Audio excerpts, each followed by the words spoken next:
Pozdrav ljudi, evo danas ćemo raditi na ovom skuteru. To je moj skuter, radi se o Kymco Agility u 50 kubika četverotaktnom motoru. Pa ću vam pokazati, u ovom slučaju ja stavljam blokadu na njega, ali ćemo to sve objasniti kako se skida, jer imam tehnički pa moram proći na tehničkom. Pa ću vam malo pokazati kako to izgleda. Evo samo da vidite, znači na ovom skuteru ćemo raditi, tako on izgleda. Imam ga od 2008. godine, kupio sam ga novog. Vozim se većinom po ljeti, proljeće, koliko vrijeme dopušta. Zagreb i nazad do Velike Gorice, znači na posao i ovo lokalno tu. I dobro mi služi, nikad se nije pokvario. Je, u jednom slučaju pukao mi je remen, ali to je bio krivi prenos, pa neodržavanje, malo sam ga zanemario. Pa ću u nastavku vam pokazati što se sve radi. Eto. Znači prvo što treba napraviti, skida se poklopac prenosa variomata. Imate tu 1, 2, 3, 4, 5, 6, 7, 8, 9, 10 širafa sve zajedno. Prvo se skine crijevo filtera koje služi, ide iz tu kraj motora, koje služi za grijanje po zimi da se motor prije zgrije, i skinite ovo crijevo dole koje služi za hlađenje variomata. Čim se bolje variomat hladi, to su bolje performanse. Znači to se skine, ja sam tu nadogradio jedan, koliko vidite, nastavak, inače to crijevo stoji unutra u ovoj plastici pa i nema baš puno dolaza hladnog zraka, pa sam ja to malo nadogradio tu sa jednim kromiranim nastavkom gdje on vuče drito izvana hladni zrak i bolje se hladi cijeli prenos i tim bolje skuter ide. Eto, to je to za sad, pa kad skinemo poklopac variomata onda ću vam detaljnije objasniti što dalje. Evo, ovako to izgleda kad se skine poklopac. Znači to je poklopac variomata. Ovo je osovina prenos za kickstart ili ti nožno startanje ako vam akumulator slab ili tako nešto. Eto, to je to. Ovdje je variomat, alnaser, remen, prenos, zadnje zvono sa kuplungom. Princip rada vjerojatno znate, kad date gas povećava se brzina, variomat i rolice unutra se vrte, šire se i ovaj unutarnji dio ide prema van i diže remen. S ove strane remen spušta i širi se kuplung, sve jače hvata zvono i tako se prenos obavlja. Znači kod ovih tipova to je GY6 motor, većina četverotaktnih proizvođača motora ima te motore, možda neka mala razlika, svugdje vam princip isti, mehanička, znači blokada na njemu, to ću vam pokazati tu, vidjet ćete razliku poslije kad raskopamo sve i onda ću vam sve objasniti kako to funkcionira. Eto, slijedi u nastavku.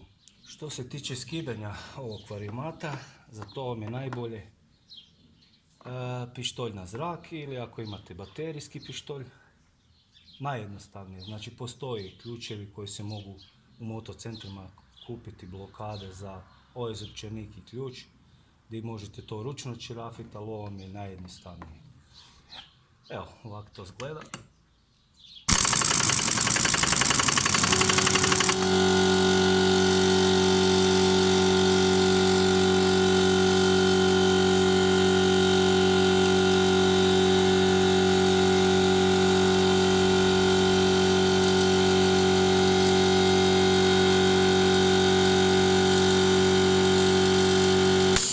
Pričekali smo da se kompresor ugasi. Evo ga. Evo, skinete poklopac gornji. Pazite na ovo da ostane na poziciji. Znači zupčanik, ovo je za kickstart, podloška i matica. Ovako on izgleda s kontrastrane ploče. Evo vidite, to i ovo je variomat. Obavezno kad skidate variomat, malo stisnite ovu ploču i gurnete remen, znači da se on malo olabavi. Evo ovako. I sad ga maknete i povučite sve zajedno van. Nemojte se ništa bojati ako se raspadne. Evo morate ga ponovo složiti. Evo. Ovako vam izgleda variomat iznutra. Ovo je čahura variomata bez blokade. I ovo je čahura variomata sa blokadom. Znači vidite ovaj prsten tu, to je mehanička blokada. Ona sprečava da se širi variomat dalje i ograničava vam brzinu na 50. A ova to nema i ide koliko ide.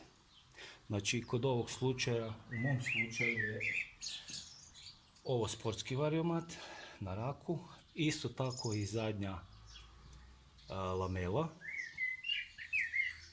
Razlika je, evo vidite, ovo je originalni, isto, Polinijev, ali razlika je u ovim kanalima. Vidite kako ovdje kanali završavaju, a ovdje su kanali obli skroz do kraja. Znači lakše, konstantno drži, ovaj variomat sportski konstantno drži na najvišim okretajima variomat, tako da brže skuter ubrzava i dostiže veću brzinu. Inače ove ovako vam izgledaju unutra rolice takozvane.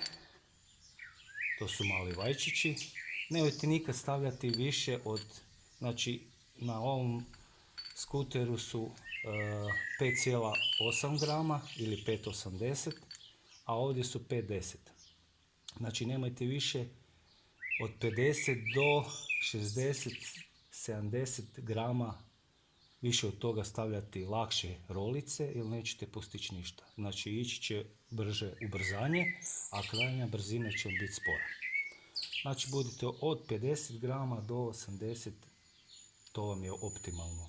Više od toga ili čak cijeli gram da idete ispod, nema efikasnosti na variomatu. Tako on izgleda. Znači to je to. I sad slažemo njega. Znači ovo klizači se mijenjaju isto svakih ne znam par tisuća, rolice 2000, remen 8000 km i stavlja se, znači ovaj poklopac se stavlja nazad na variomat, sjeda tu gore, to je ploča koja klizi po ovoj čahuri. Okrenete ga ovak i stavite ovu čahuru unutra i sve zajedno ide nazad. Samo morate paziti da se ne raspadne. Lagano gurnete sve nazad unutra. Evo ga. I sad stavite nazad remen. Stavite remen nazad. Malo ga popustite. Tako.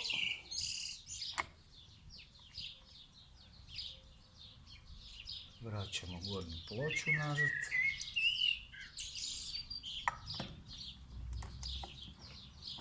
Evo ga. Znači nikad ne smije remen biti stegnut, da se ova ploča može rašerafiti lijepo lagano. Tako, da primi lijepo. Matica glavna. Tako, malo remen stisnite, tako da ona primi, ručno i zašerafite. Evo, to je to, okreće se fino, bez zapinjanja. I sad samo stegnemo sa pištoljem, zategnemo ponovo i to je to.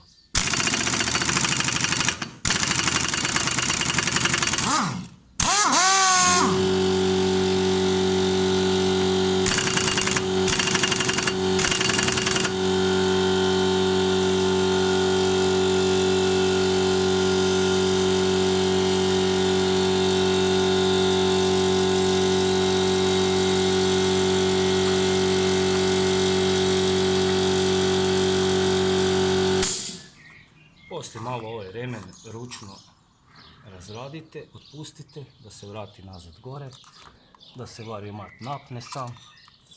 To malo zna biti zeznuto. Ali kad se on pokrene prvi put, on će doći sam na svoje. Imate tu gumicu jednu, morate paziti na taj dihtong. Poslije da on sedne, moj je već star, nisam ga mijenjao, inače postoji kit za mijenjanje. Ali posluži ovako. Malo samo pripazite. Eto. Pa ćemo u nastavku vidjeti kako to sve skupa funkcionira kad se zategne. Eto. Inače, samo još da kažem, znači ovo što sam objasnio, mijenja se čahura ova, stavlja se bez onog ograničenja. Kad radite na tome da skinete i da poboljšate brzinu, tu je ispod fergazer. U fergazeru originalno dizna je 78, imate po brojevima, imate raznih, znači stavite jedan broj veću, ne trebate više, jer onda vam samo troši goriva više, a ne ide brže ništa. Znači 78 je original i unutra je dizna 80 ide, to se radi kod fergazera, dole u čašici glavnoj, znači samo morate raskopati naravno fergazer, skinuti donju čašicu gdje je plovak, izvaditi glavnu diznu sa 78 na 80, sve vratiti nazad. I ovdje postoji, sad ću vam pokazati, u ovom dijelu, znači tu gdje je akumulator obično stoji i ovo paljenje CDI za četvrtakne motore, ono izgleda ovako, evo, to je to. Imate ga original, znači bez blokade, sportsko. Ja sam tu nešto radio, inače postoji caka da se zareže u ovom dijelu 4,5 mm sa pilom za željezo, ali to morate biti jako oprezni. Ja sam to našao negdje na YouTube-u isto, probao sam, meni je to funkcioniralo, ali nisu neki novci, kupite original odblokirani, jer su vam ograničeni broj okretaja na motoru. Unutra u CDI-u, znači košta, ne znam, možda 20 eura, samo ištekate ovaj džek, uštekate nazad i odblokiran vam je skuter. Evo. Pa ćemo u nastavku dalje vidjeti što, pokazat ćemo vam kakva je brzina sa blokadom, bez blokade, ali to ćete sve vidjeti poslije. Eto. Evo ekipa, sad ćete vidjeti razliku kako skuter ide bez blokade, ubrzanje i krajnja brzina, i kasnije ćemo vidjeti sa blokadom koja je razlika. Ajmo polako. Probati to snimiti, jer snimam jednom rukom, pa valjda ćemo uspjeti.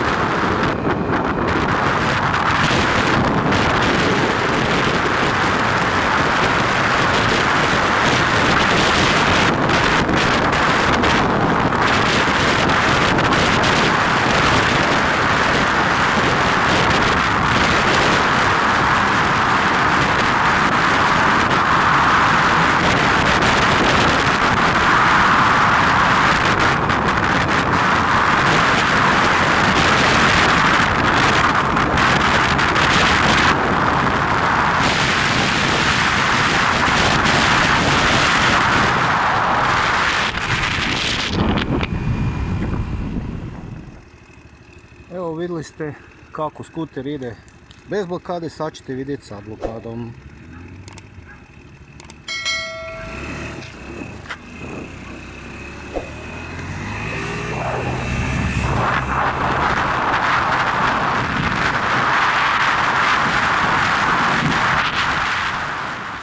Ovaj video svidio, ako vam se sviđa sve što radim na mojem kanalu, znate sve, share, like, subscribe i do sljedećeg videa vidimo se. Pozdrav ljudi!